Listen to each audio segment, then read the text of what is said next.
আসসালামু আলাইকুম। আশা করি সবাই ভালো আছেন। আজ আমি আপনাদের তৈরি করে দেখাবো ঝরঝরে সাদা পোলাও রেসিপি। হাতে সময় থাকলে অবশ্যই এইভাবে রেসিপিটা একবার ট্রাই করে দেখবেন, খেতে কিন্তু খুবই ভালো লাগে এটি। চলুন তাহলে রেসিপিটা শুরু করি। চ্যানেলটি অবশ্যই সাবস্ক্রাইব করবেন, ভিডিওতে একটা লাইক দিবেন। কড়াইতে সাদা তেলে পেঁয়াজ ছেড়ে দিচ্ছি। পেঁয়াজগুলো ভালোভাবে ভেজে পেঁয়াজের বেরেস্তা তৈরি করে নিলাম। বেরেস্তাগুলো তুলে রাখলাম। তেলে দিয়ে দিচ্ছি গরম মশলা। এরপরে এতে চালগুলো ঢেলে দেব, দিয়ে চালগুলো মশলার সাথে ভালোভাবে ভেজে নিতে হবে। কিছুটা বেরেস্তা আপনি এই ভাজা চালে দিয়ে দেবেন, তাহলে ঘ্রাণটা আরও বেশি সুন্দর হবে। এইভাবে কিছুক্ষণ আমি চালটা ভেজে নেব, যতক্ষণ না চালটা সম্পূর্ণ ঝুরঝুরে হয় এবং ঘ্রাণটা সুন্দরভাবে বের হয়। দেখুন আমাদের চাল কিন্তু ভাজা শেষ হয়ে যাচ্ছে। চাল ভাজা শেষ হয়ে গেলে যেই পরিমাণে চাল নেব সেই পরিমাণে দ্বিগুণ পানি দিতে হবে।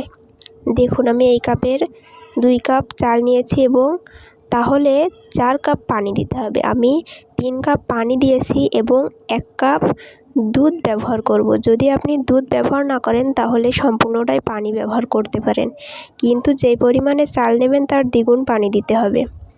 এরপর এটি ভালোভাবে নেড়ে এতে স্বাদমতো লবণ, আপনি চাইলে মিষ্টি পছন্দ করলে চিনি ব্যবহার করতে পারেন, আর মিষ্টি না পছন্দ করলে এটি স্কিপ করবেন। এরপরে দিয়ে দিচ্ছি 2টা কাঁচা লঙ্কা, যাতে ঘ্রাণটা আরও বেশি সুন্দর হয়।